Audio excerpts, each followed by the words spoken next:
Welcome back into the Rounding Third podcast, episode 192. Alonso down, Bregman to go. I'm Nick, and we have Harrison. How are we doing tonight, Harrison? Fantastic, but Alonso down is absolutely the right way to call that. But how you doing?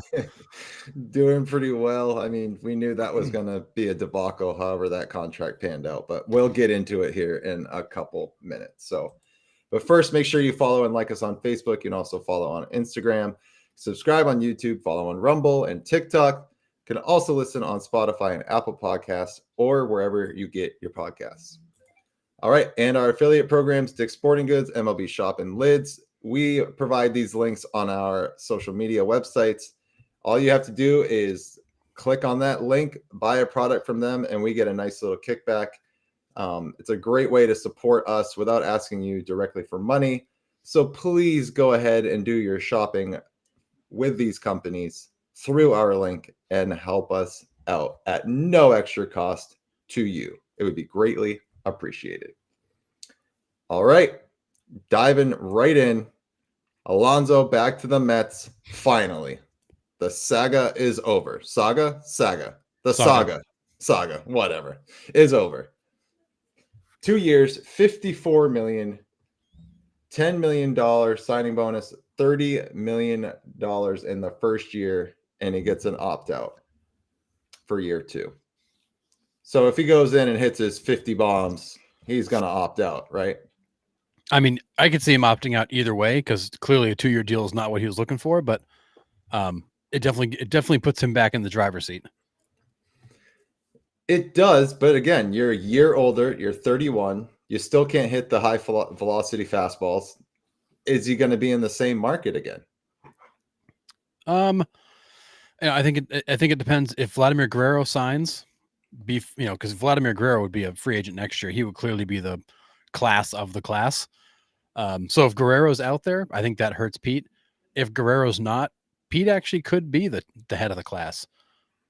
Again, big-bodied, over 30 first baseman with declining numbers is not a really hot commodity.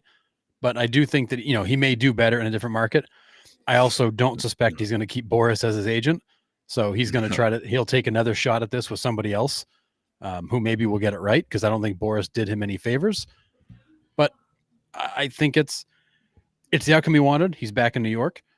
He didn't get the long-term deal he wanted, which seems to be the theme of the offseason for several players. And he's now in the driver's seat about when he goes back out to the market. So he can control it. He's got a $24 million contract in front of him for the year for 2026 if he wants it. Yeah. And I think this is the perfect scenario for him, given what happened, right? He gets to go back to the Mets and hit behind Juan Soto. He's going to see some pitches to hit. Yeah. Because they're going to pitch around Soto to get to him. He's going to get some pitches to hit. We could see a big year out of Alonso. Am I counting on it? I don't know, but we could. The potential's there. Yeah, I think you'll see a similar year to last year from Pete. I mean, I don't. He's not your 50 home run guy anymore, I don't think. But is he going to hit 30 some odd? Yeah, for sure. Is he going to strike out a ton? Yeah, for sure. But he's not. He's going to see some pitches because of Soto, but he's also not going to see as many as you might hope because he doesn't have great protection behind him. No offense to Mark Vientos, but being backed up by Vientos is not the same as being backed up by Soto or backed up by Alonso, or there's a bit of a drop off there, but I think Pete will do what Pete does. Yeah. Did you expect him to get $30 million though? Like, I thought he was going to be around the 20 mark, to be honest. Like, no team was going to cave and pay him that much, even for, I know it's a short-term deal, but I wasn't expecting him to get 30. No, I think the Mets basically bought a shorter term and we're okay with that. I thought on a short-term deal, he might max out in the mid to high 20s. I did not see him getting to 30. I thought 25, 26 million was probably the high watermark for him. But I mean, it for a few $1 million, the Mets basically bought an out. They bought a short-term contract with him, and worst case scenario, you're stuck with him for 2 years. Best case, he sticks around. You have more time to negotiate an extension. Yeah. So I did see this. I don't have a slide in it for it because it just came through not that long ago. was Alex Bregman is not budging on his 6 or 7 year deal. That's what he wants. That's what he's going to get, or he's not signing. That's how I took that. Yeah, he and Boris are telling teams he is not considering short-term offers. Don't come to him with short-term offers. He is expecting a 6 to 7 year deal. That's what he's looking for. That's what he's expecting. He is not considering anything shorter than that, and he is prepared to wait this out, which I think is a bit insane, given the fact that he hasn't seen anything close to that. Right. But if that's what he wants, I mean, I get it, but like, you're gonna leave $20 million on the table because you want a longer deal. Like, I get that you want the job security. I totally understand that. Especially, we've talked about it the last few weeks with the young guys coming up threatening people's jobs. But right, dude, if you're not hired by a team to begin with, those kids are just going to take your job anyways. Like, you don't have a chance to prove yourself. Like, that's a really dangerous game you're playing. More dangerous than what the game they have been playing. Both of them this offseason. Yeah, and it's I think it's a combination of the market's not there. They've overread it and they've asked for too much. I think teams are just at this point, like you see all the moves being made right now, and teams are just filling out the rosters. They're like, okay, look, we're at the tail end. We're going to grab these last few players, fill out the roster. We're moving on. Like, spring training is a week and a half away. I don't think teams are thinking about signing a big player like Alex Bregman right now. They're filling out the roster, so they show up at spring training ready to go. Yeah, absolutely. I think it's too late for Alex Bregman to play this game. I agree. Yeah, let's go Tigers. You got a big move with signing Flaherty. Finally got Skubal as number 2, so that's a huge move for the Tigers there. I loved watching that team down the stretch, man. They were a fun team to watch. So I hope they get better and they get back to the playoffs, because that was awesome to see them there. Came out of nowhere. I mean, that was a team that traded Flaherty away thinking the season was over. They were they were wrapping up, and boy, were they wrong. Yeah, they got on a heater at the right time. That's what baseball is, man. One team gets hot and it's look out. It's awesome. Well, and that was a team that I don't think cared about the pressure or expectations. They were just doing their thing. They went out every day. They played good baseball, looked up one day and went, oh, wow, we're actually in this. Yeah. Yeah. It was incredible. All right. Ippei Mizuhara sentenced today, 57-month prison sentence and $17 million in restitution. Did he get off easy? I don't know. I mean, do you want to go down this rabbit hole? I do. Yes, I do. Okay. Yeah, I mean, let's go. Did he get off easy? No, because I think he's the fall guy still. I still don't believe that Shohei Ohtani didn't realize that 20 some odd $1 million had disappeared. I still don't believe when Ippei made those phone calls that Shohei wasn't aware. He wasn't even in the room. I think for what happened, I mean, if Ippei truly did this with no knowledge from Shohei, then yeah, I think that's actually not a bad sentence. I mean, he's never going to pay the money back. Let's be serious, but unless Shohei gives it to him, or he just steals it again and gives it back. I mean, you can steal a guy's money and give it back to him, I suppose. But yeah, but I'm still not in the camp of believing that he just like did this with nobody knowing. Did this with Shohei completely in the dark. If Shohei didn't know any of this was going on, he's either oblivious to the world around him, completely incompetent, or just unaware and completely asleep at the wheel in his own life. There's no way one of your best friends, your interpreter, who you're with a lot, is gambling millions of dollars of your money that he's stealing, and you have no idea. I'm not buying the story. And the prosecution came out a couple of weeks ago and said that he had no prior gambling addiction problems. Like this was like almost like a one-time thing, and there was no evidence supporting it. So it's like, everything you just said, he had to have known something was going on. He wasn't completely in the dark here. Like, I don't know, crazy. But do I think he got off easy? If he is 100% guilty, I think this is getting off. Like, it's grand larceny. right? I mean, for 57 months, it's what, 2.5 years? My math's terrible. 3 years? I don't know. It's Something almost like that. it's almost 5 years. Okay. But still, that's not a ton of time. If it's grand larceny, he stole $30+ million out of his account. Yeah, for what he stole, that's actually not a bad sentence at all. So, Right.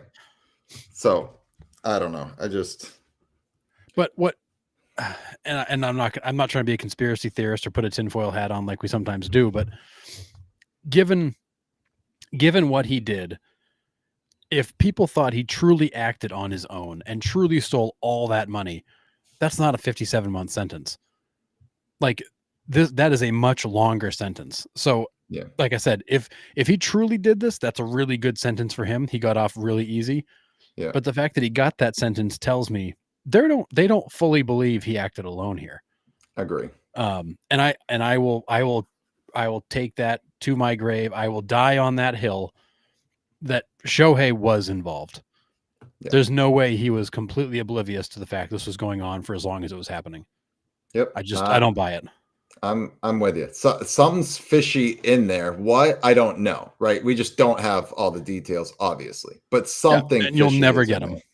No. We'll never get the whole story. We'll continue. This will continue to get just kind of washed away. Ipe will go do his time for a crime he likely didn't commit, and it just is what it is. And I think we're expected to just kind of sit back and accept this as the outcome. Yeah.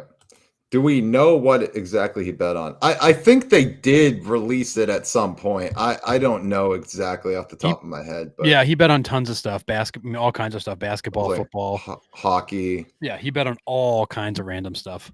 Yeah, because I mean, him and Shohei were seen at like many hockey games too. So like that was another part of this whole thing that was like, okay, something else is going on here. But well, and then there were the other players that also got caught in that gambling ring that were all kind of like friends that were together. They were all together in Anaheim. There's a connection there. yeah. Mm-hmm. So this is deeper than just Ipe grabbing some money and going to DraftKings. Like these guys were in deep.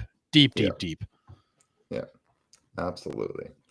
Well, speaking of betting, Pat Hoberg's appeal is upheld. So if you remember last May, I believe it was, he was terminated for violating the league gambling rules.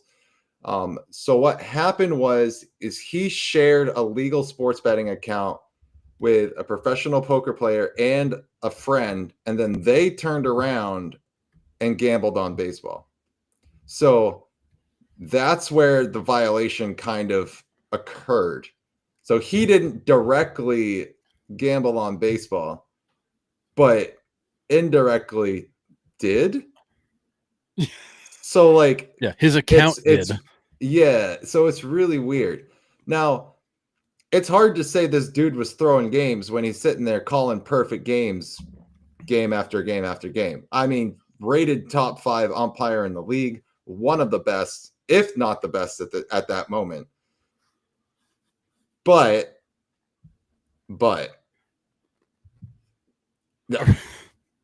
I mean, that's it. I mean, you can't do this. You can't have an account and share it with somebody. It's gonna come back to you, buddy.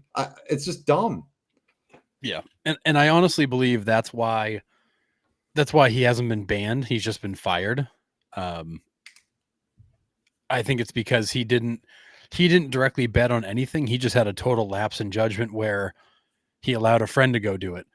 And again, like, do you believe the friend did it without Pat knowing? Like, you can go down that rabbit hole too of conspiracy theories. Was he a front man for Pat's gambling, and was he running bets for him? Doesn't matter. It's in Pat's account. Like, right.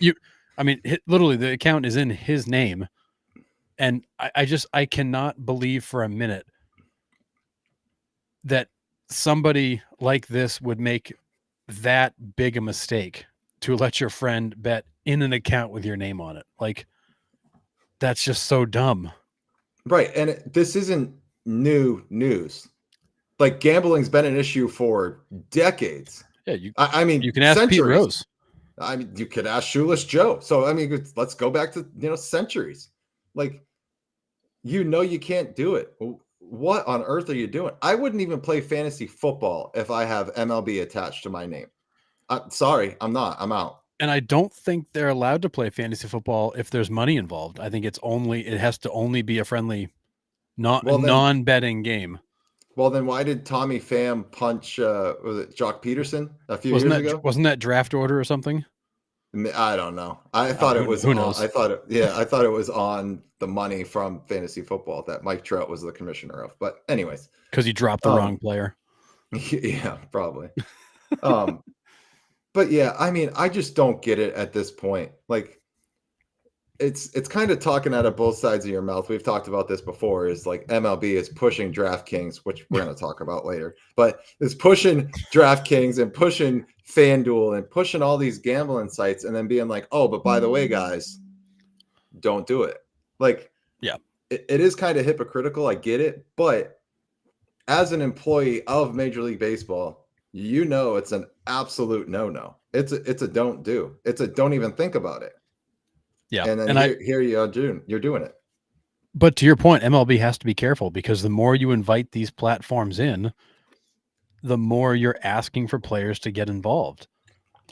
And kind of reminding them and enticing them and encouraging them, and in some cases, you might have MLB players promoting it. Right. This is MLB is playing a dangerous game if they're going to keep the reins so tight on betting, to let these companies in and let the players interact.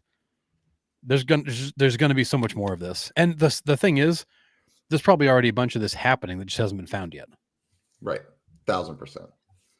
So, I mean, I don't know. It's just terrible because all the gambling stuff aside, we have talked about the umpiring issues in MLB and how consistently inconsistent they have been. Yep.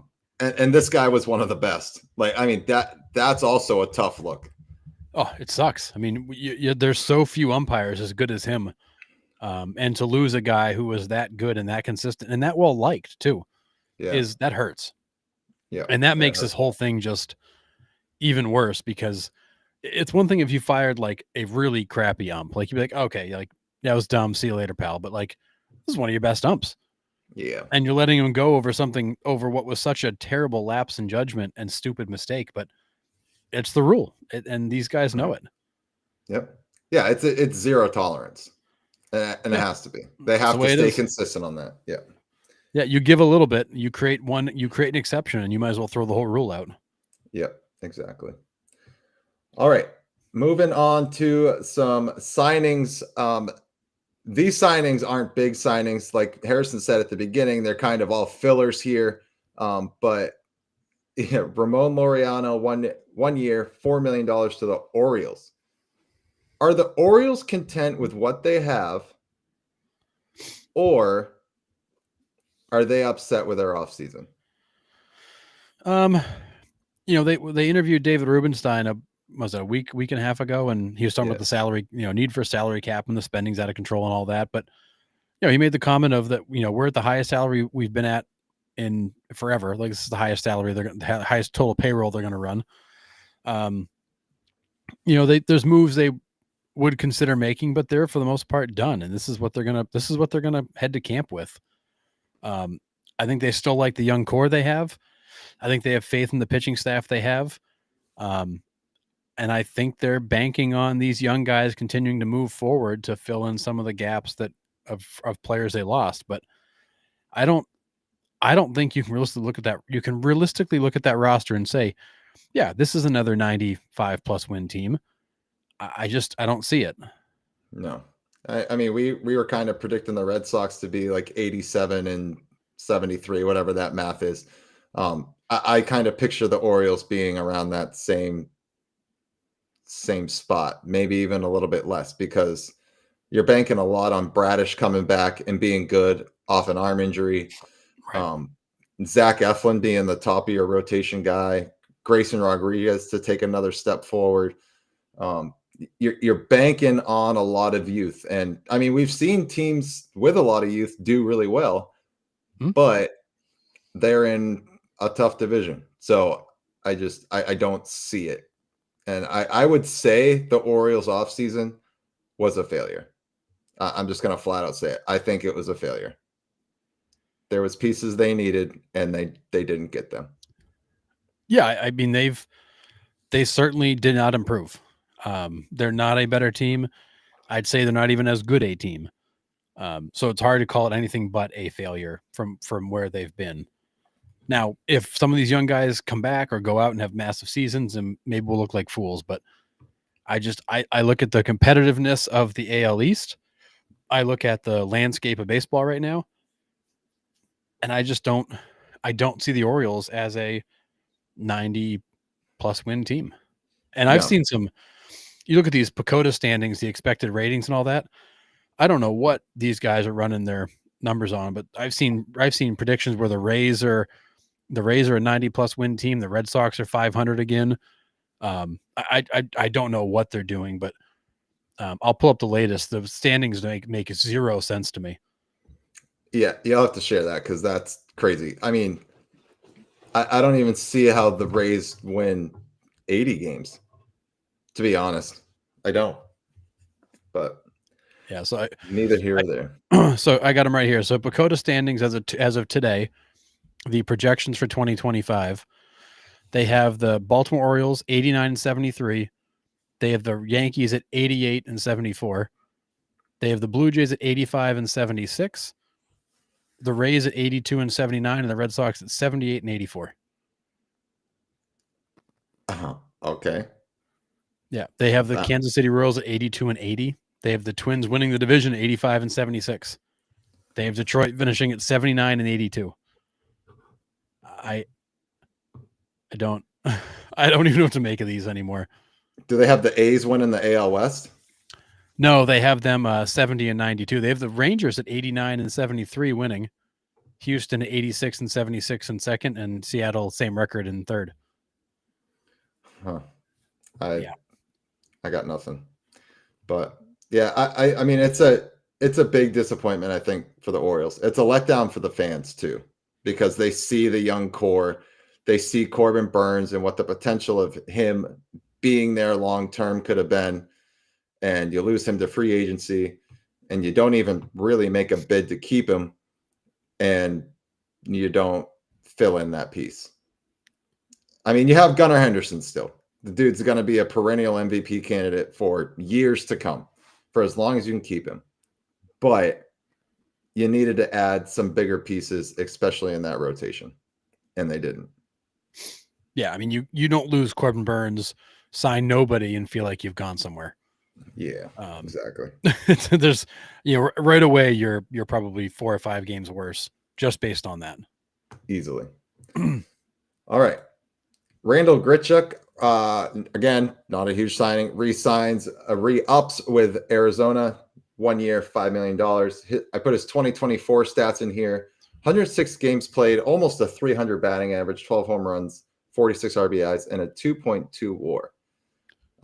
This guy could come in, and he was some clutch moments for the Diamondbacks last year.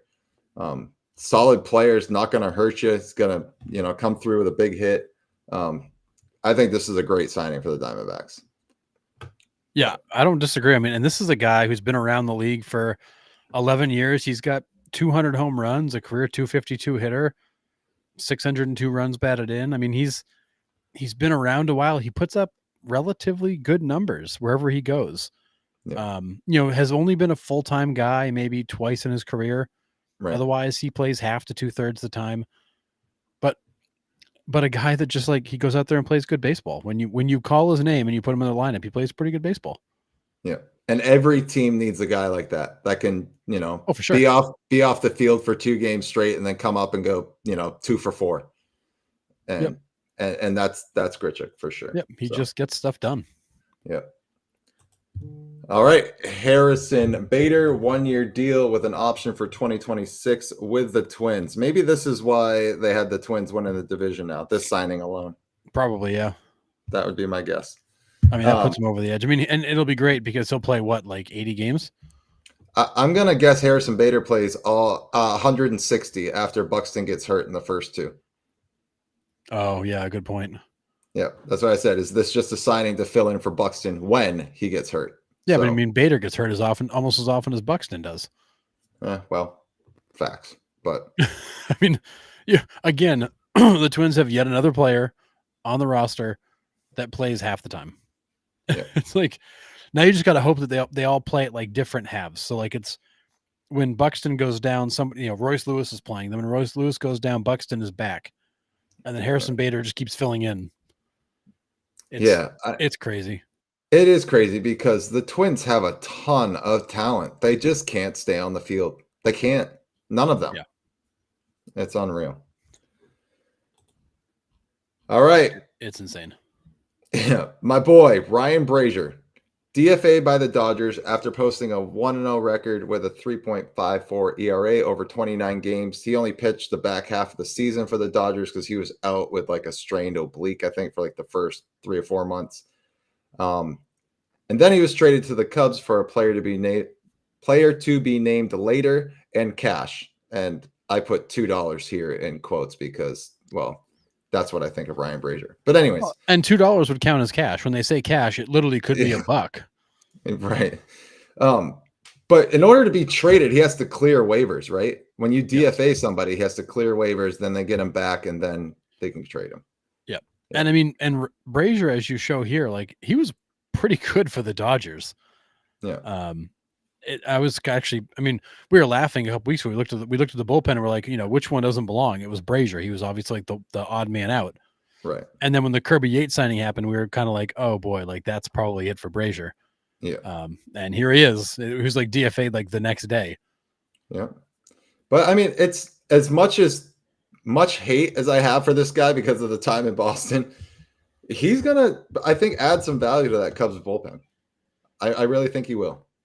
He'll give them some innings. He's got a rubber arm. He throws pretty hard. He's other than his struggles with inherited runners, he's not a bad bullpen arm. And if you're not putting him in high leverage situations, he's not going to hurt you. No, absolutely not. So good for the Cubs. All right. Tommy Pham, 1 year, $4 million with the Pirates. 7th team in 7 years. This is his 9th team overall. This dude just cannot stay in one place for more than 3 weeks. He is all over the map. And I can't figure it out. Like, is it, we were making the same jokes about, a bunch of other players last year, especially Hunter Renfroe. Yeah. And it's one of those things where, Adam Duvall is in the same boat. Yeah.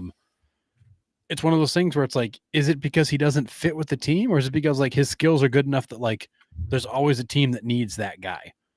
But like they never get a long-term commitment anywhere, which is probably because they're not quite at that level. But the whole thing's a little funny to me. But he's still working on his tour around the league. That's for sure. I mean, 9 teams total. The record is what, 14? I think 13 or 14 by Edwin Jackson. I think so. Yeah. But 9 is pretty ridiculous. I mean, That's a lot. And 7 in your last 7 years. I can't imagine moving around the country that much that often. And this dude lives out of a suitcase. Has to. Like there's no way you don't set down roots anywhere. You just keep packing your bag. Yep. Yeah. His longest tenure was in St. Louis while just trying to get to his 6 years pretty much. Yeah. And then after that, it's just been Tampa Bay for 2, Padres for 2, and then Cincinnati, Boston, Mets, Diamondbacks. 3 teams in 2023. Am I reading that right? Yep. Goodness gracious. And then 2 teams in 2024, White Sox, St. Louis, Royals. No, 3 teams in 24. Sorry. Yes, right. 3 teams in 24. 2 in the AL, 1 in the NL. Yikes. I mean, dude. Chicago, St. Louis, and Kansas City. Like, I mean, it was 70 games in Chicago, 23 in St. Louis, 23 in Kansas City. I mean, it literally, you were on 3 different clubs last year alone. I would ask whoever I'm renting my apartment from if I can just pay by a week basis. Like I'm not even signing up for a month lease because I don't know if I'm going to be here in a month. That's wild. Go find one of those little hotel motels. Yeah, I mean, legit. That's crazy. But at the same time, like $4 million, that isn't, not chump change to go hang out. No, and I just hope it's not incentive laden and they cut him with a week left of the season. So Yeah, I would never. I can't imagine anybody will ever sign an incentive laden contract with the Pirates ever again. ugh, brutal. And then the last one that I have, Yohan Moncada, 1 year, $5 million with the Angels. Where are the Angels in the pecking order in the AL West? Where are they for you? I mean, I think the Angels are fourth, maybe even fifth. They're I think they're I don't know. I think they're good enough. I think the Angels have enough to not be a doormat. I think they made some good moves this offseason to really help their cause. But I still don't they still have a ton of holes. You're still banking on Mike Trout actually being around, which if he's around, it's a different story. If he's not, then it's even worse. But they're fourth or fifth. They're with the Athletics, just kind of hanging on. Yeah. Yeah, the pitching, I think, is for them. I mean, their lineup is all right. Like you said, a huge question mark with Trout, but they're bottom of the AL West still, I think. Yeah, I mean, I think the problem with them is like everything about them is okay, and that doesn't get you very far. No, I mean they were pretty active this offseason. I'll give them that. I mean, Soler was a good pickup. D'Arnaud was a good pickup. I mean, you already had Anderson, who's really established himself as a high end starter. Hendricks still has life in that arm. So I mean, I think they've done a nice job assembling a roster that's not terrible. I mean, you got Anthony Rendon. Maybe you'll get 30 games out of him for $35 million. It's just when your two biggest contracts are guys that don't get on the field very much, it's really hard to expect much from them. What was that stat you posted the other day? It was like when Rendon was with the Nationals, there was how many third basemen? Oh yeah, it was. I forget the number. I'll try to find it. But it was the Nationals have used less third basemen since he left than the Angels have used since he signed there. Like it's horrifying. Yeah, it's like a crazy big number too. Like not even it's staggering. But yeah, it's mind numbing to think that you signed that guy and you've literally gotten nothing from him. Yeah. I am curious to kind of see how the AL West does pan out, though. We've been talking about this pretty religiously. Like, not sure what the Astros are, not sure of the health of the Rangers. Here it is. Okay. So the Nationals have used 19 third basemen since Anthony Rendon left. The Angels have used 28 since he's signed. Oh my god, that's brutal. Is that 28 different third basemen? 28 different third basemen. The Nats have used 19 different third basemen. Now that could be somebody who started for like a game, but still. You've started 28 different players at third base since you signed that guy to a massive contract. That's horrendous. I can't. It's hard to compute, man. Yeah, it's mind numbing. But yeah, I am, like I said, I'm curious to see how the AL West pans out. Like there is a lot of like wild cards in there, for a lack of better term. Like the A's made some moves to make themselves a little bit better. I think signing Rooker to that extension was huge for them, and getting some starting pitching in there was huge for them. I mean, it doesn't lead them to the top, I don't think, but I don't know. It's going to be interesting to see how that pans out there. Yeah. So when you look at the PECOTA projections, it's Texas with 89 wins in first, Houston with 87 in second, Seattle with 86 in third, LA with 77 in fourth, and Sacramento, or the Athletics, was 71 in fifth. I think the Texas number is probably right. I think the Houston number is probably right. I think the Seattle number might be a little bit inflated. I think a lot of it inflated. I think the Athletics number is a little low, and the Angels feel about right. I mean, they're probably a 76 to 79 win team. Like they're probably not even quite 500. Now, if you have a healthy Trout the whole season, now you're talking about a team who's probably 500, and not that far off the pace. But if you get the typical if you get the Mike Trout of last year, who doesn't play much, I think you're going to be in rough shape. I don't know how the Mariners are third when they score a little over 0 runs a game. Yeah, and they're literally they're predicting for them to score the second fewest runs in the division, only 5 more than the Athletics, and to be in the bottom third of the league again. Yeah, but they're gonna give up none, and well, they'll be one of the best in the league. Yeah, they're banking a lot on their pitching staff for sure. But yeah, you're hoping that pitching staff is even better than last year. Yeah, which they could be. I mean, they're young; they're only going to get better. So that pitching staff is fun to watch. It's just turn it off when their offense comes to the plate. It's wretched. It's pretty bad. Yeah, don't let your kids watch it. They're going to develop bad habits. All right. Harrison and I kind of threw around an idea the other day, and we're just going to send it. We're going to do it. So we're calling it the rounding third triple play parlay. So what we're going to do is, as the season starts in April, or when the season starts, actually it's March this year, we will choose a 3-leg parlay every Thursday episode for the weekend series all season long. We're going to put $5 on it, and we're going to keep track of our progress as the season goes on. No matter how bad or how good we do, we're going to keep track of it. So I think this could be kind of fun. And if you guys wanted to play along with us, you're more than welcome to. But yeah, I think this will be fun for me and you to kind of sit there, dissect it, choose our parlays, and then, kind of back up our thinking on it.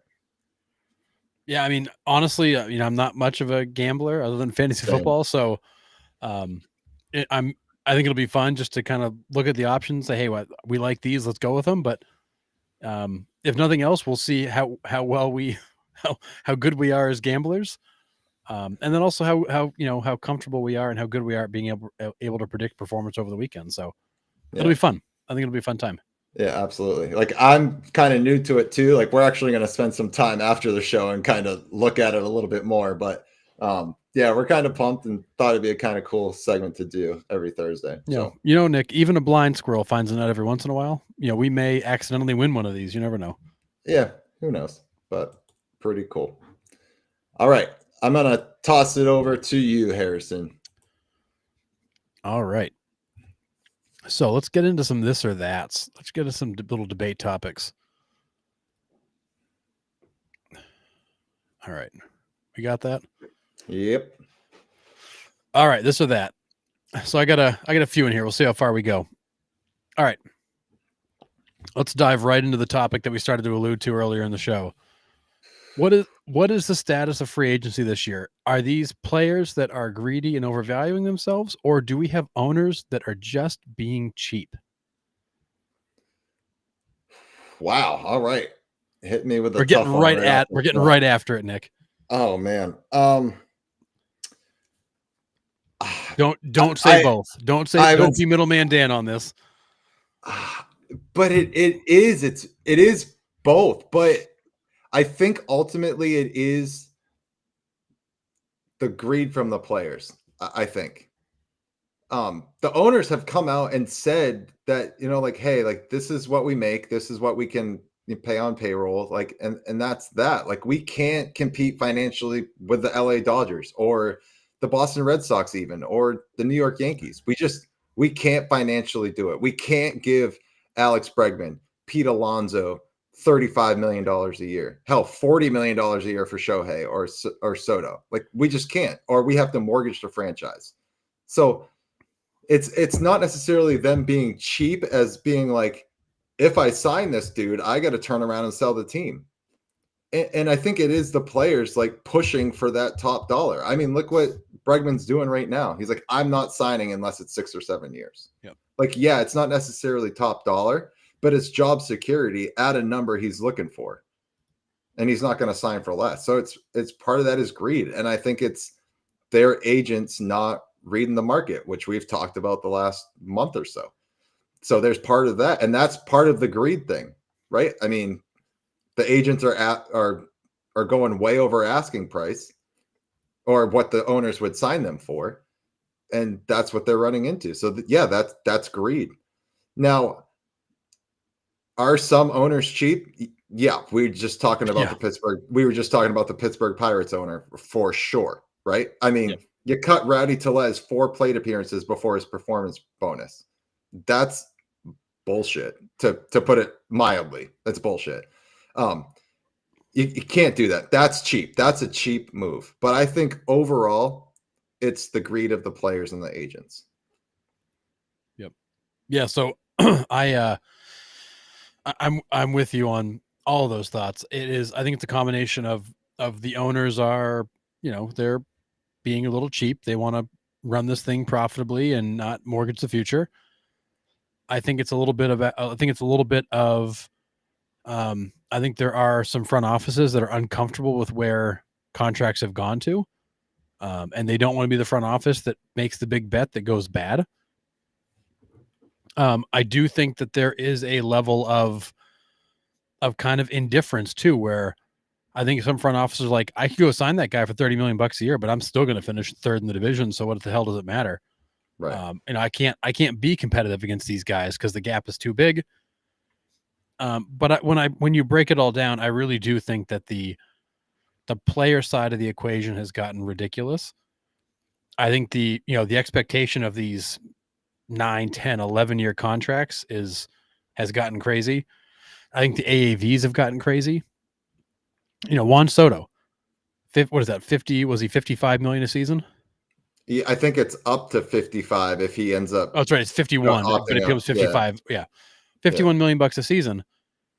There is absolutely no justification to pay him 51 million bucks a season. There's nothing he does on the field that 5, 6, 7, 8 other guys can't do. Yeah. It's Shohei was different.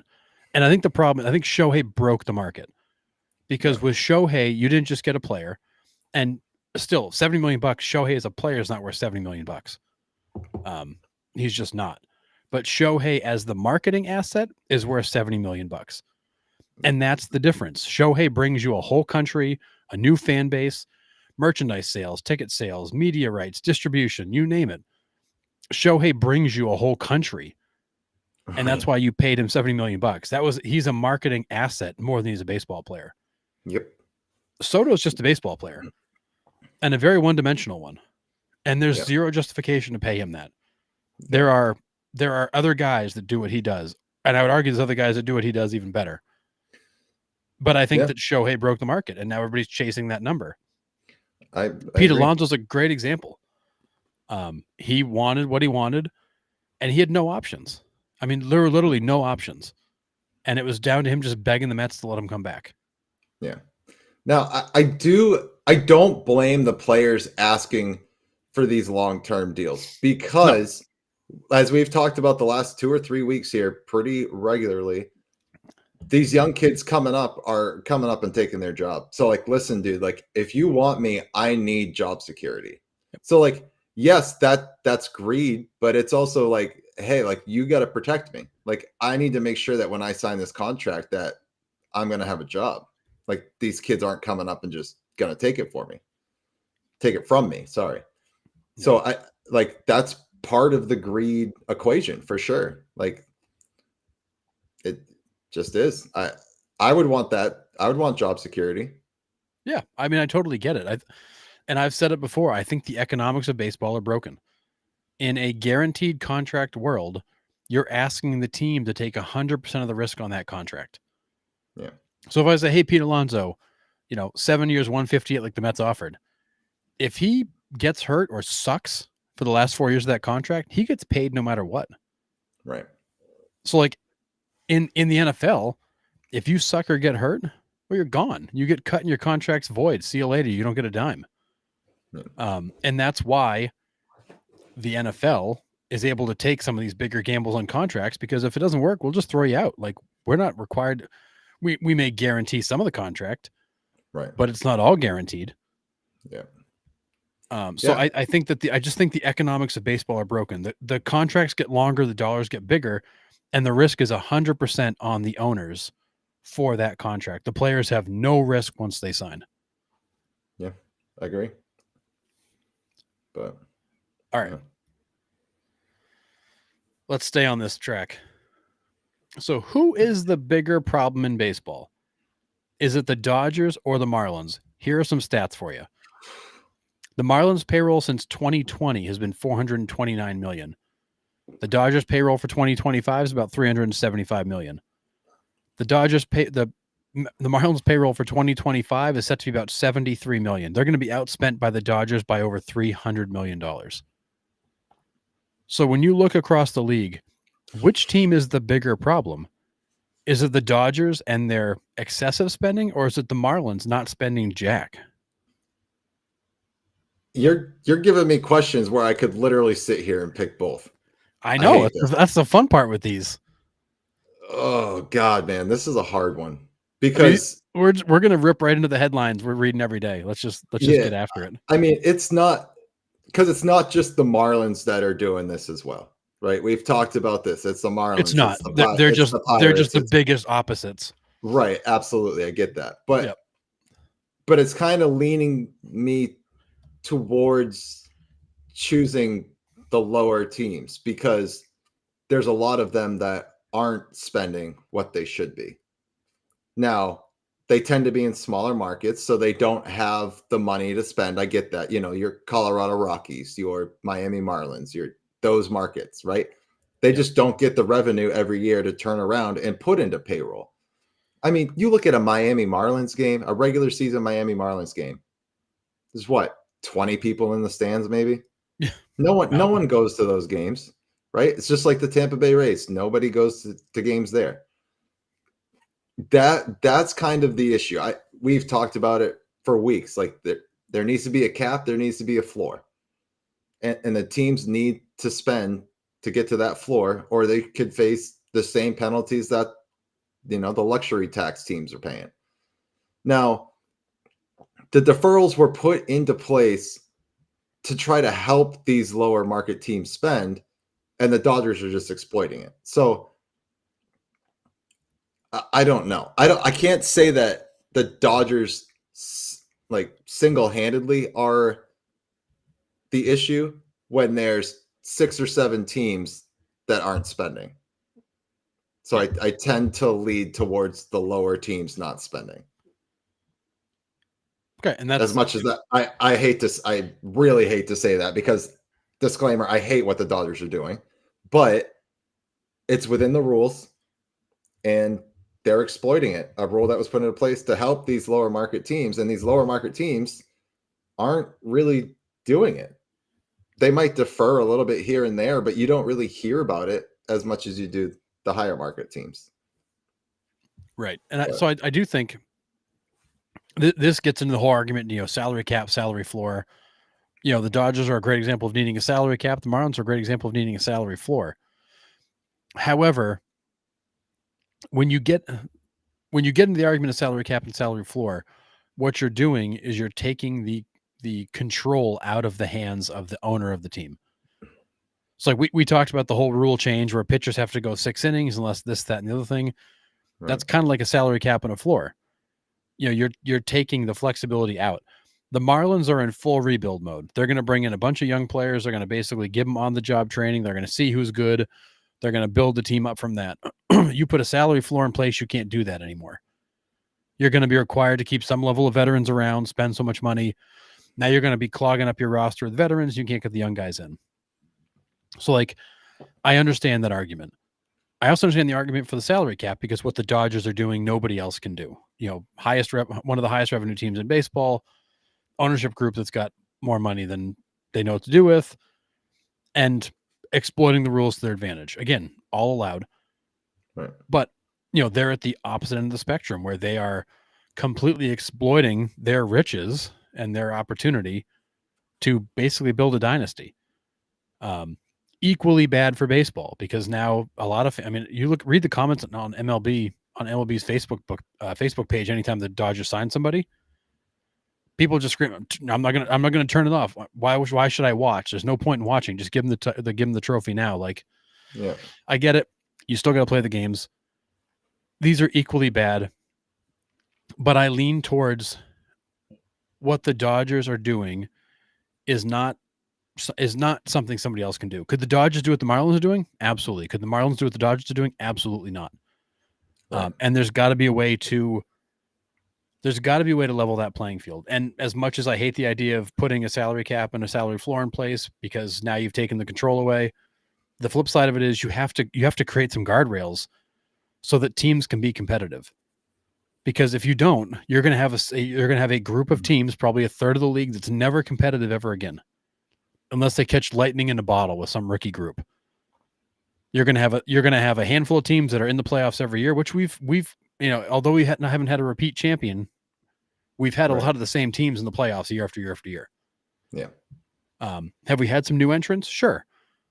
But we've had a lot of the same teams.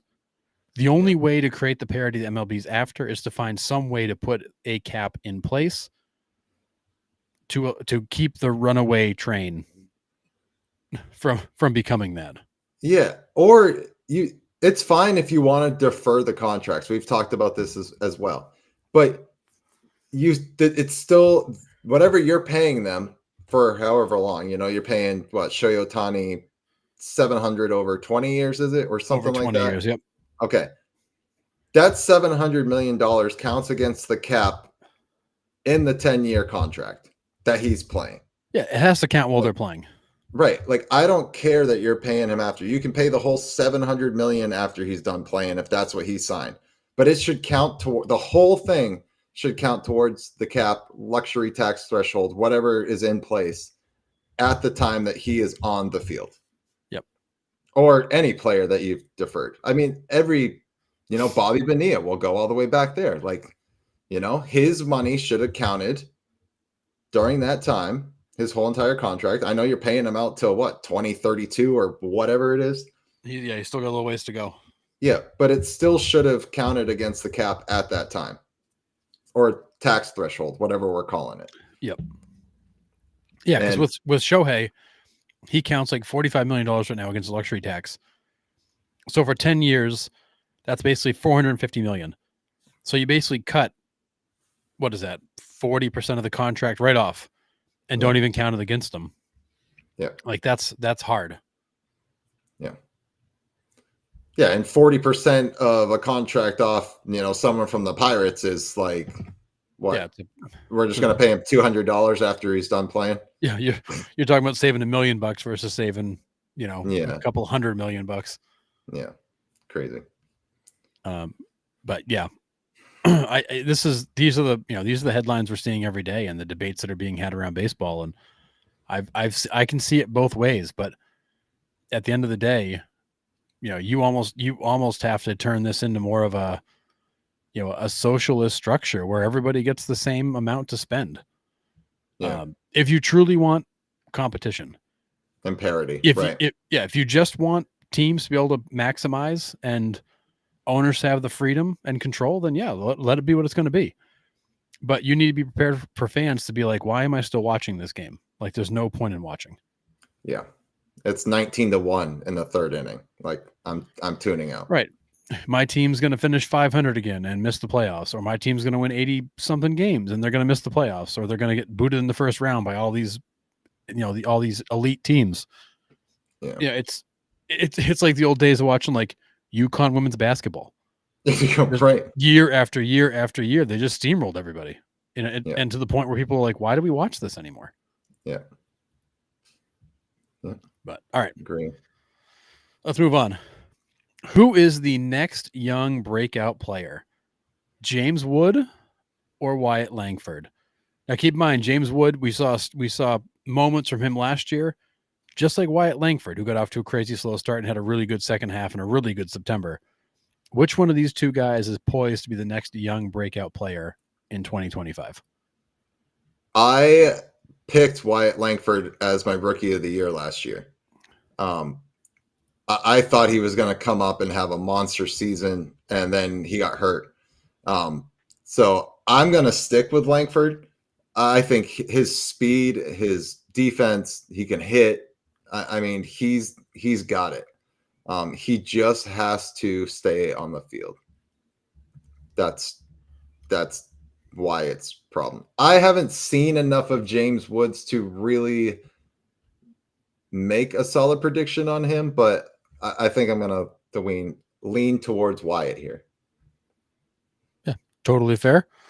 So Wyatt Langford last year was a 3.9 WAR player, 499 at bats, hit 253 with 16 home runs, 126 hits. James Wood last year was a 1.1 WAR player, only 295 at bats, hit 264 with 9 home runs and 78 hits. Very small sample set for James Wood. What he showed was some incredible power. Yes. The first few home runs that kid hit were just like wow moments. Yep. Wyatt Langford was, heavily favored to be rookie of the year, had a really slow start to the season, had like no power. We were wondering if the kid was ever going to hit a home run. And then had a great second half. Yeah, his first home run was an inside the Parker, which was pretty cool. That's right. Yeah. Didn't even get one over the fence. Yeah. So I think you've seen enough from Wyatt Langford to get a sense of who he might be. I think James Wood, you've seen some flashes. Yeah. I'm going to take the other side of this, and I think we saw who Wyatt Langford is last year. I think he's going to be a good major leaguer. I think James Wood clearly has the higher ceiling. It's fair. I think he's got better. He's not a lot younger. He's 6 months younger than Wyatt Langford, but I think he's shown he's got some better plate discipline. His OBP significantly higher. His slug is higher. His average is higher. It's obviously a smaller sample set, but I think that he's got a better skill set than Wyatt Langford. So I think James Wood is the next guy to watch. I think Wyatt Langford's going to be a good major leaguer. I think James Wood is potentially a step above. And once he actually gets settled in, you see some consistent playing time from him. I think you're going to see what he can really do.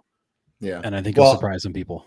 I'm also taking Wyatt Langford because my cousin Brian in Texas would kill me if I didn't pick a Ranger. So this one's for you, Brian. I mean, I'm picking Wyatt. Totally fair. Yeah. I mean, I think both guys will be good players. I just think James Wood is one step above talent wise, and you'll get to see that in a larger sample set. Well, and next year will tell a lot, right? Because you got the sophomore slump like coming, right. quote unquote coming, right? The second year is always telling, and how they get out of that quote unquote sophomore slump. Look at Corbin Carroll last year. His first half last year was not good. It was rough. It was hard. We were like, what happened to him? Where'd this guy go? They found that hole in his swing, that up and in fastball, and it took him a while to find it. But then once he did, he snapped out of it. It took him 3 months, 4 months, but the second half of his year was way better. Yeah. So we'll see better. Yeah. So we'll see what pitchers do to get these guys out, and see the adjustments that the hitters make to not get out, and see how long it takes them to get out of that. Yep. Yeah, I agree. I think that you'll learn a lot in April, May, June as to where, kind of where these guys are in their progression. Yeah. Wyatt Langford obviously has, half a season more experience. But still, I mean, there's now plenty of tape on him and scouting reports on him. You know what you're getting. Yeah, absolutely. All right. Who is most likely to be unemployed, Nick? Anthony Rizzo or Alex Verdugo? I mean, Alex Verdugo's already telling people he's going to be unemployed. So yeah, he's not confident he's getting a contract. So yeah, I mean, honestly, like I love the dude. I love everything he is on and off the field. But unfortunately, I think it's Rizzo. The first base market's not there. People aren't just signing a DH just to sign a DH. He's had some injury problems. I think it's Rizzo out of the two, and it kind of hurts me to say, but I think it's Rizzo. Yeah, I'm with you on this one. I think Verdugo's young enough. Somebody, he'll probably get a call over the next week or so. Somebody will throw him either a minor league deal with an invite or a major league deal that's incentive laden to be a fourth outfielder, and I think you'll see him somewhere. I do think that Verdugo didn't fit in New York. That was the worst season of his career. He didn't look bad. I mean, he just couldn't get, his advanced stats weren't as bad as it appeared. He wasn't getting balls to drop. He was dealing with the weird issue with his batting gloves and some sort of allergic reaction to them. He's not a clean cut guy. Like I think he was a bit of a square peg in a round hole in New York. Yeah. I think Rizzo's done. I just think he's, I love Rizzo. I mean, going way back to when it's with the coming up with the Red Sox, love Rizzo. I think he proved last year that he's, just physically done. He's given what he's got. He's not the same guy. The bat is not the same. The health is not the same. The range is not the same. Like you said, the first base market is pretty saturated, and he's not hitting like a DH. No. So I would keep an eye on Rizzo. He's one of those guys who might get a call in May if somebody goes down and gets hurt. And, a guy who could probably get ready in a week or two and be in the lineup. But I don't see anybody rushing to give him a contract, but I think somebody will take a shot on Verdugo. Yeah, I'm with you. Yeah, Verdugo will get one of these 1 year, $4 million deals that we've been reporting on. So I think that's, we'll see that in the next couple of weeks. Yeah, and I could see a team like the White Sox, the Astros, the Angels, a team like that. I mean, if I'm the Mariners, I'm probably calling on him. Couldn't hurt. Just why not? You're not going to spend a lot of money on him. He's going to be very motivated to prove that last year was a fluke. Probably a good window of time to go get him. Yeah. Yeah, it's tough to see because like he was pretty decent in Boston, and then whatever that off the field or in the clubhouse thing that went down, like even as Red Sox fans, we're not really sure exactly what happened. It just reports came out that Bloom was talking to him on the field, and then just like there was some beef with Cora or something like that in the dugout. We don't really know. And then he's dealt to the Yankees, pretty much as soon as the season ended. So just odd.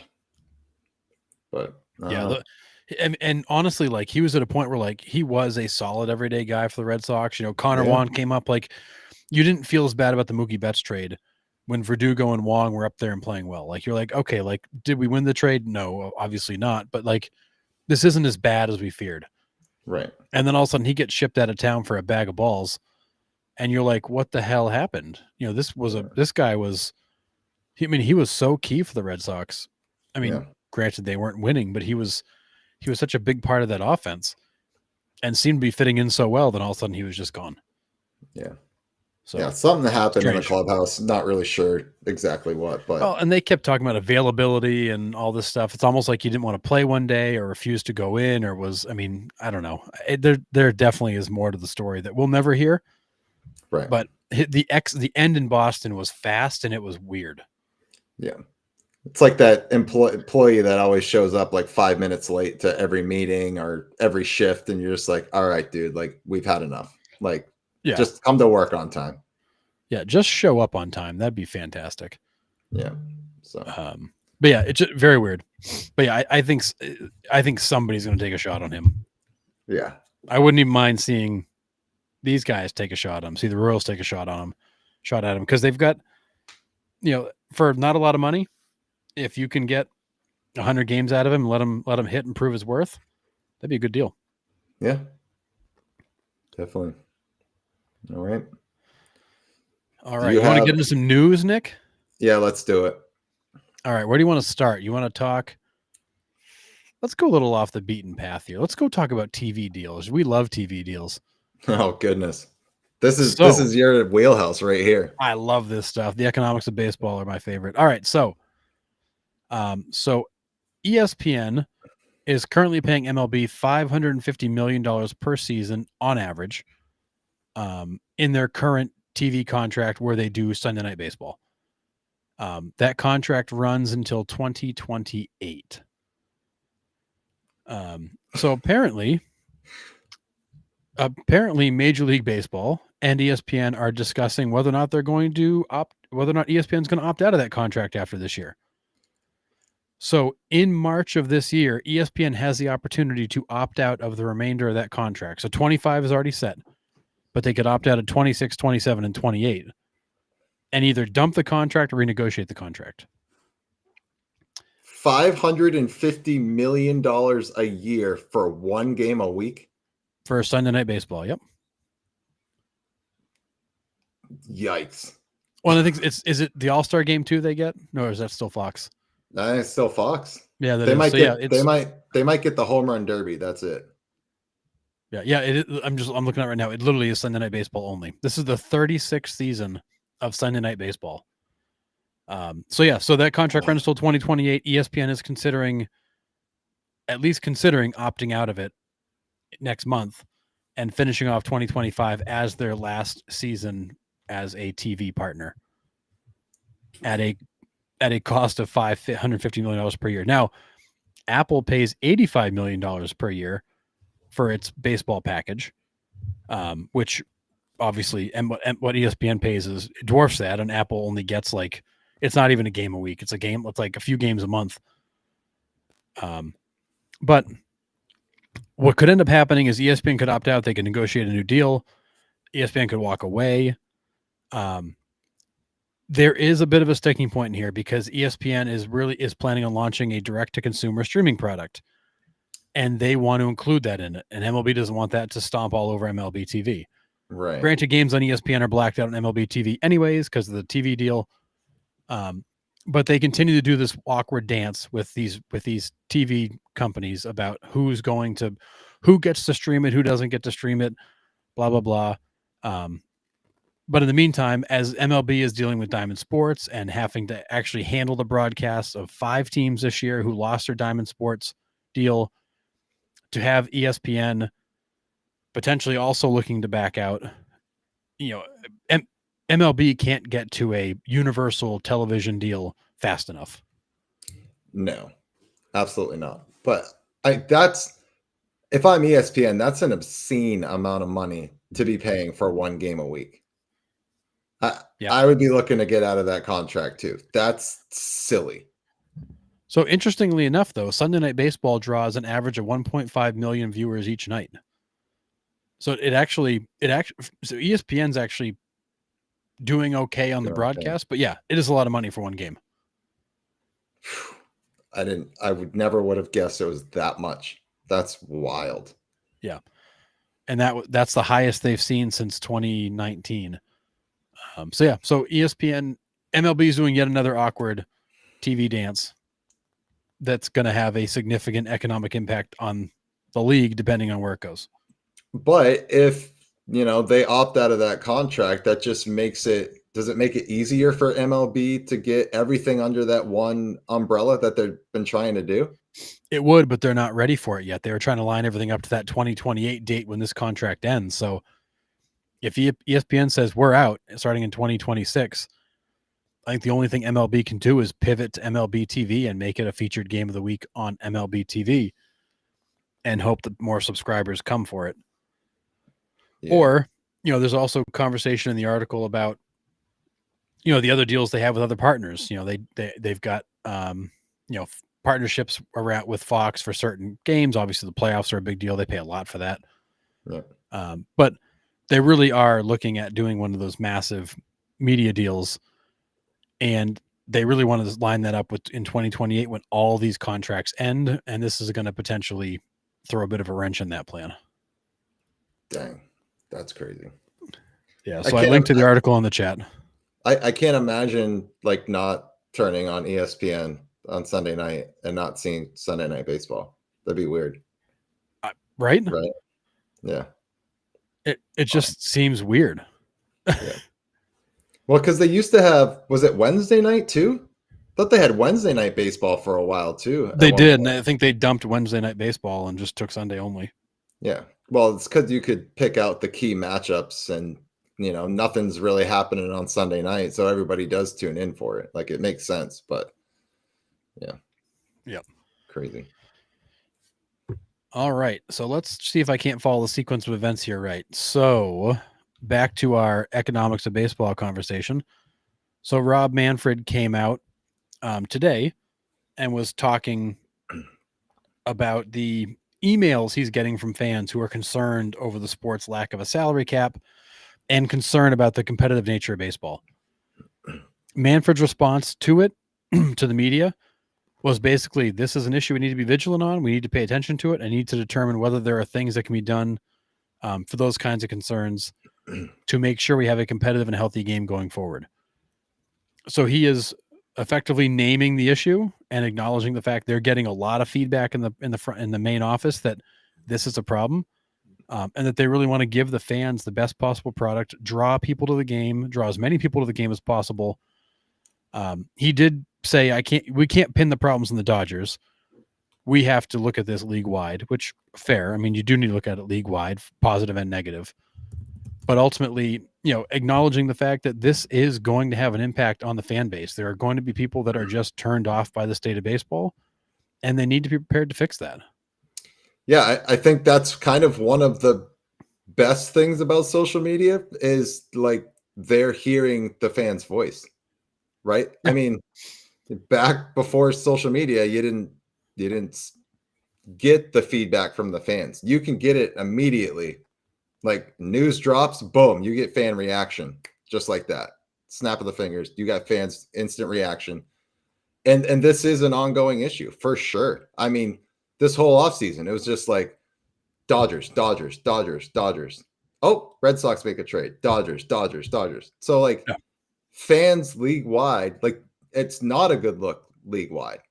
Like Dodgers fans say what you want, saying like my team can do it, whatever. That all aside, it's just not a good look. It would just be like in the NBA if it was just Lakers, Lakers, Lakers, or Celtics, Celtics, Celtics. Like it's the same thing in any sport. If one team's doing all the moves, then it's an issue because the other 29 fan bases are like, yo, well, what about us? Like we're team two. And it needs to be a balance thing for sure. Yeah. And John, I think it's a great point. Like, I think that everybody sees the problem coming.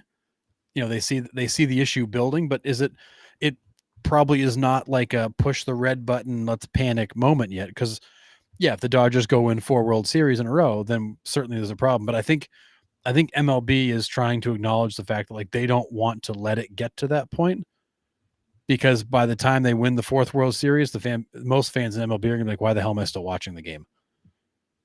Yeah.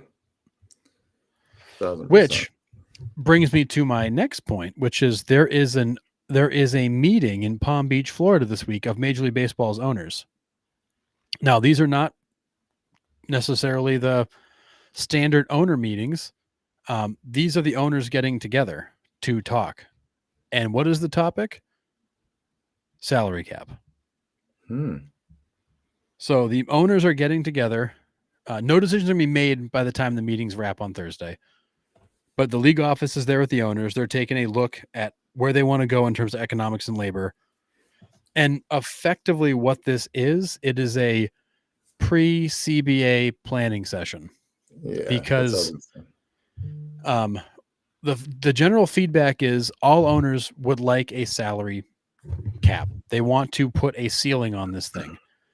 However, many owners are nervous to do that because they know that to do that, it's going to require a very long work stoppage, which could be very painful to the game.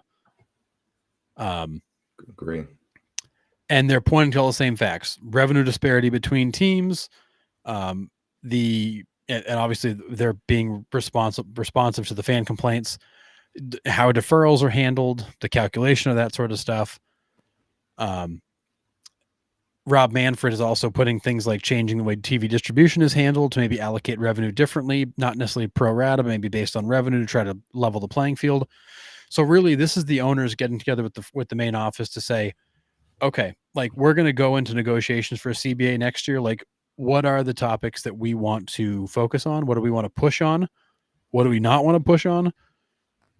Let's get ourselves lined up. So when we hit that window of time and that CBA comes up, we know what hill we're willing to die on. Yeah. And, it's smart doing it now because then you don't have to do that after the lockout's already started, right? It just hopefully saves you a little bit of time in those negotiations. Well, when the MLBPA comes back and be like, well, what do you guys want? And they're like, well, we haven't really talked about it. You know what I mean? Right. It saves that little bit of time there. But honestly, we've been saying it and we're kind of dreading it. 2026 into 27, I think we're going to be starting late and very late.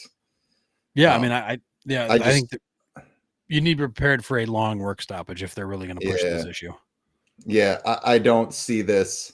I don't see either side budging, to be completely honest. I mean, the MLBPA right now is like, listen, guys, you got two teams have been handing out $700 million contracts. And there's other players that are going to want to demand that money. And Yep. you could argue are better players than them. So, as the MLBPA, like I'm protecting the players and what they're worth. You guys are paying it. You guys have to continue paying it. And the owners are going to be like, well, no, like 3 teams in the league can pay that. That's it. Right. Like that's going to be their argument. But there's going to be so much back and forth there.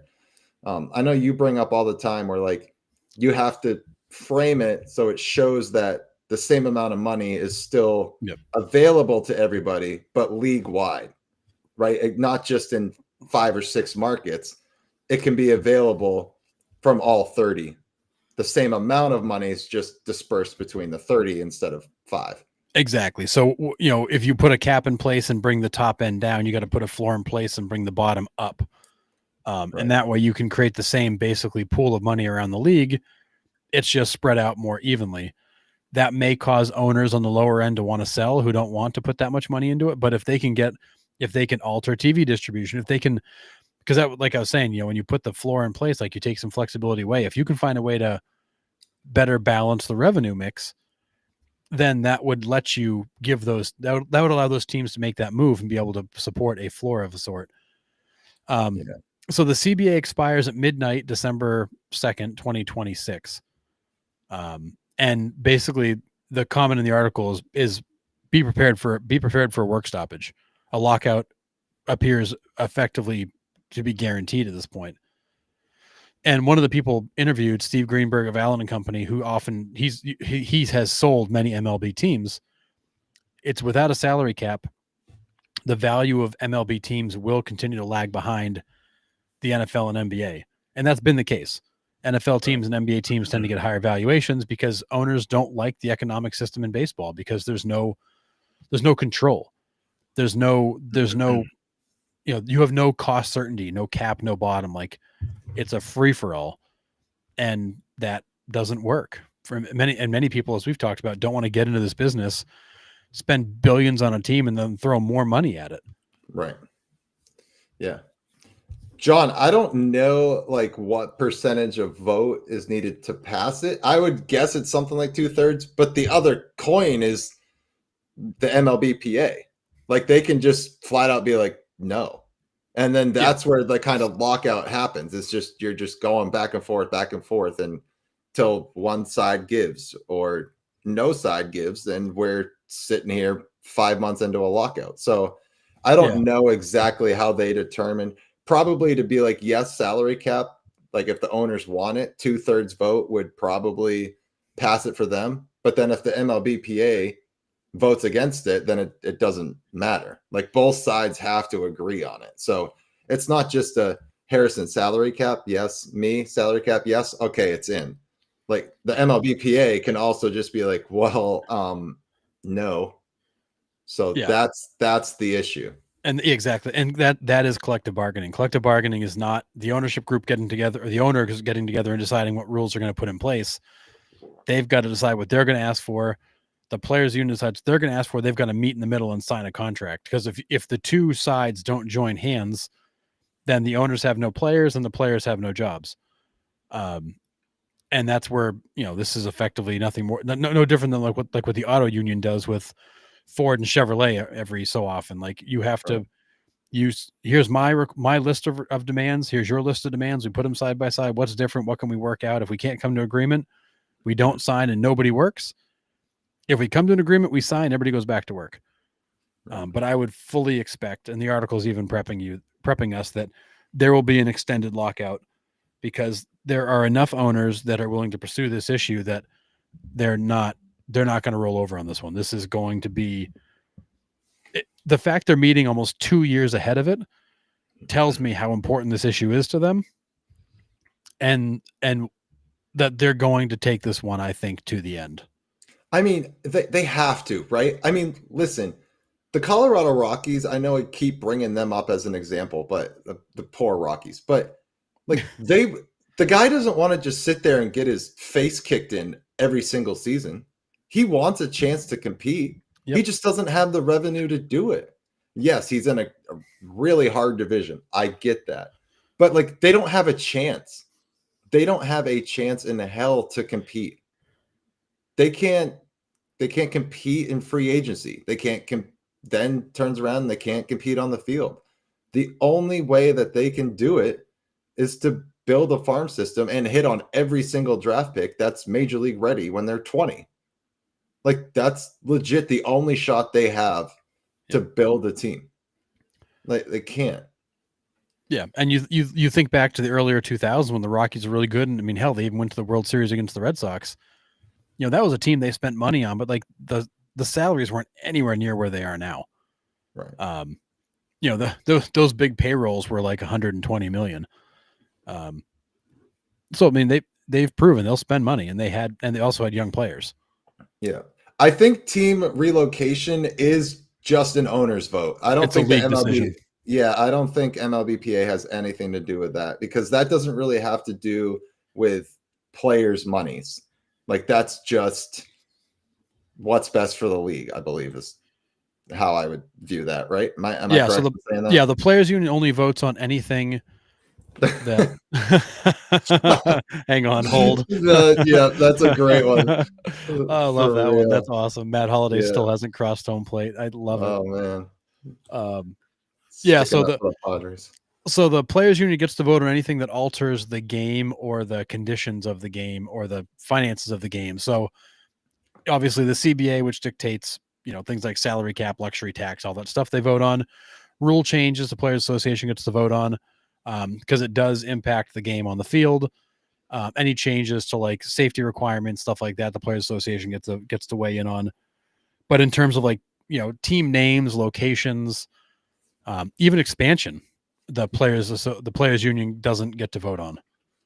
Well, a players union would probably be for expansion because it's giving more jobs to players, but it is, but it also waters down things, and that that's true. That has a negative side effect. But yeah, I think it's really if it directly impacts the players, then they get a say on it. If it does not, you know, whether the Athletics are in Oakland, Sacramento, or Vegas, doesn't matter to the players. The team's still going to be there somewhere, and they're still going to get paid. So it doesn't go to the players union for a vote.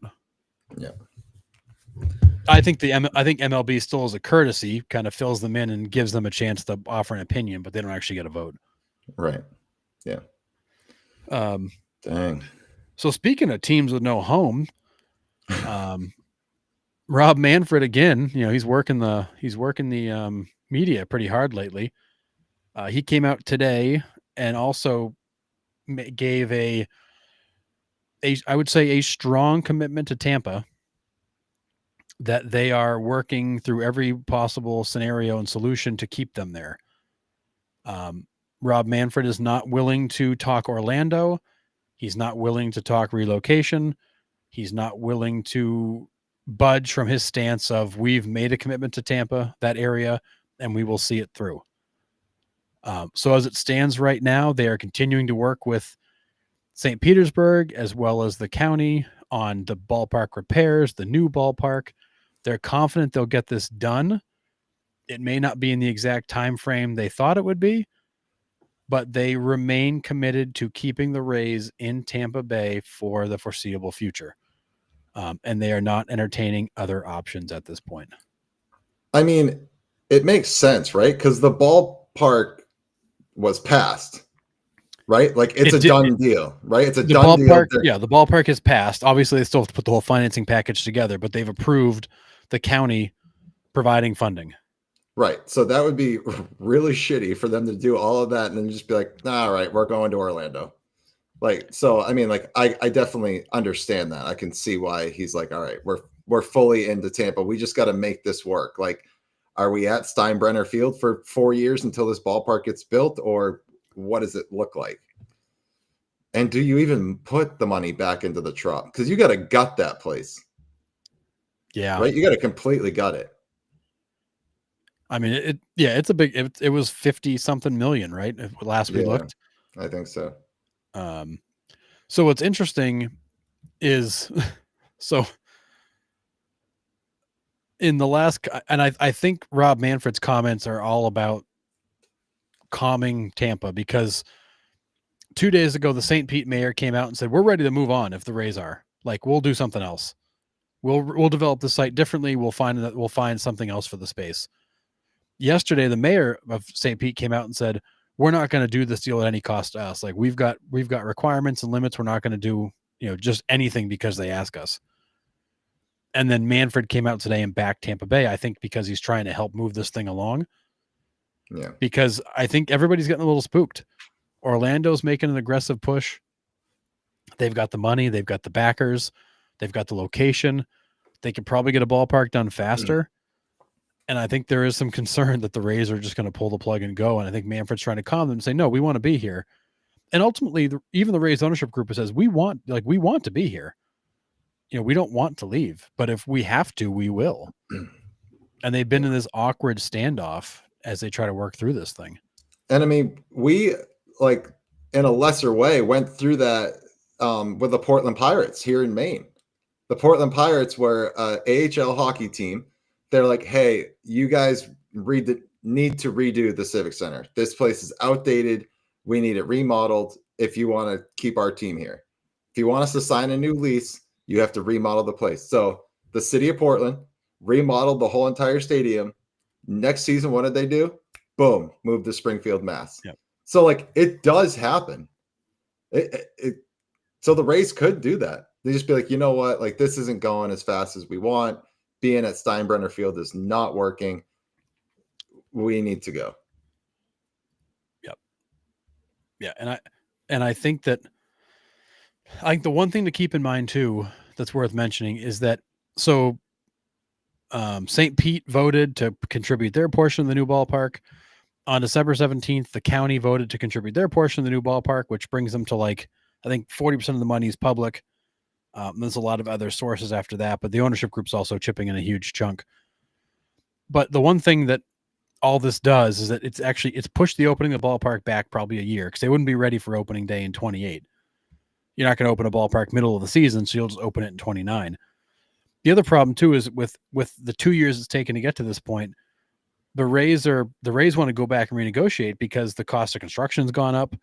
They've got all these additional costs they've incurred to try to redesign sites and also deal with their own issues of finding a home and a location. Another year they've got to find a place to go if Tropicana's not repaired.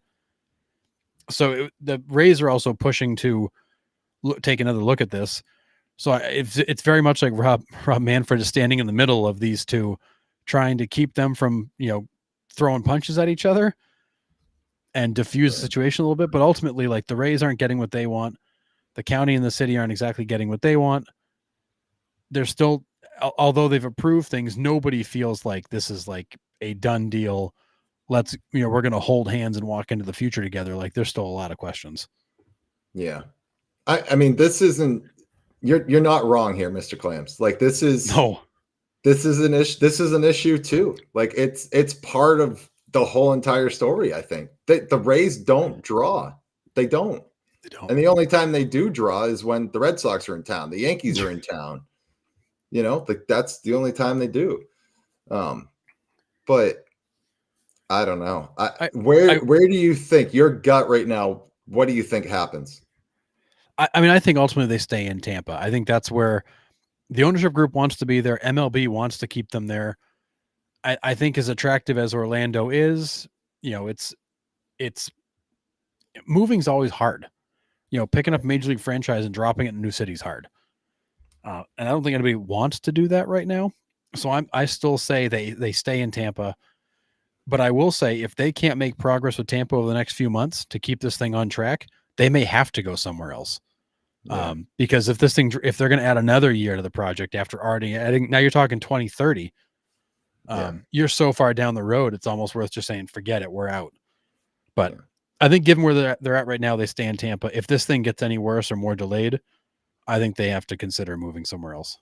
Yeah, I agree. Yeah, because you're not going to play 7 years in a minor league ballpark, right? I mean, you'd be looking at like, I mean, they are going to repair Tropicana. It won't be ready until probably All-Star break next year, but you're going to be in a minor league ballpark for at least a year and a half. Dang. Crazy. Unless they can somehow speed this thing up, but they got a lot of work to do inside the Trop. Yep. And I will say, in defense of the Rays drawing fans, I used to go to Tampa for work once a month, at least, if not twice a month. There's not a lot by that ballpark. St. Petersburg is not easy to get to. There's no draw. I think this new development they're putting in, which is going to have restaurants and other entertainment in the ballpark, I think that'll be a draw that gets people to come to the area. I think you will see better attendance in the new ballpark. Plus, Tropicana is a terrible place to watch a game. If you've ever been in it, it is dark. It's dingy. It's just it's got no amenities. It's about as vanilla as they come. It's just not a great place to go and watch a game. And people would rather go sit on the beach with a cocktail in their hand than go sit in the ballpark under that friggin' umbrella and watch the game. So I do think attendance will be better in a new ballpark, but I just don't know that market's ever going to like sell the place out night after night. No. Well, it's not dark in that stadium anymore, but yeah, true. Little natural light to freshen things up. Yeah. I mean, I know you're kind of like joking here a little bit, but don't get him started, John. Don't do it. The Hurricanes owner is trying to put a group together to vie for expansion. Like he wants to be in the fold there. So I mean, I would love it if they were here. But yeah, I don't know. I don't know if I have a feeling on if they're gonna stay or not. Like it's so split kind of 50-50 for me that I'm like kind of torn. Like I don't know. Like I kind of want to see them move because I want to see fans go to the ball game. I don't want to see 50 fans scattered out throughout the ballpark. Like it's just not a good look when you tune into a game and you see 50 fans there and they're all the away team fans. Right. Yeah, it's louder for the away team when they get a hit than it is for your own team. Yeah, it's not a good look. I think moving would help with that for sure. But yeah, I mean, I totally agree. I mean, it's a tough market. It's a tough situation.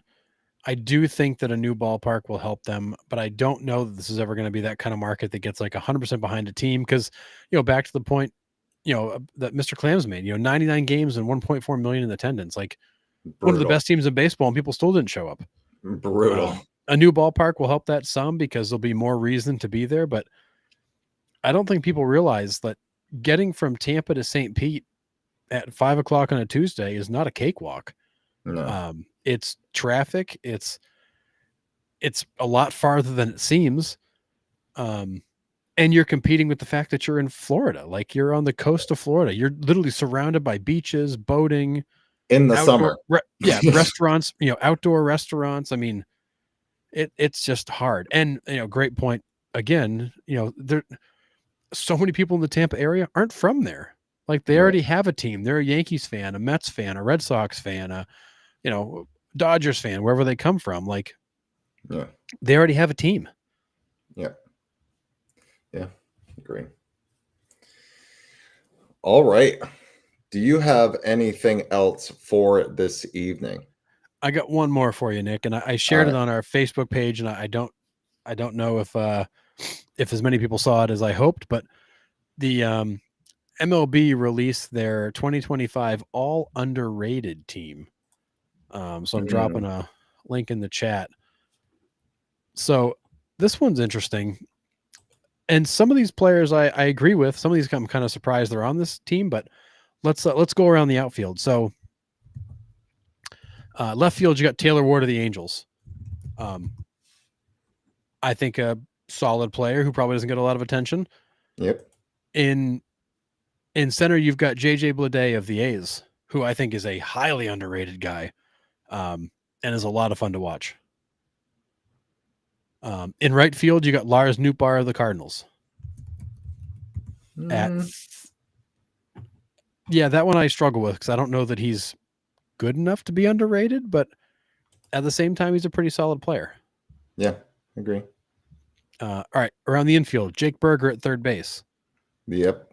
Yeah, I think you'll see exactly how underrated that guy is this year in Texas. Yeah, I tend to agree. I think he's been, kind of people haven't seen him because he was honestly White just playing on bad teams. White Sox and Marlins, the two worst in the league. You Yeah. can't get any worse than that. He's been buried and lost on bad teams. Yeah. Shortstop, and honestly, I forgot he was still in LA. Miguel Rojas with the Dodgers. Yeah. He's solid. I I don't know. I think he's rightly rated to me. Yeah, he doesn't strike me as super underrated. He's very much a glove first guy. Yeah. I think great personality. He had those great mic'd up moments. Hang on, let me go catch this. Yeah. I think he's a very likable guy, colorful, energetic.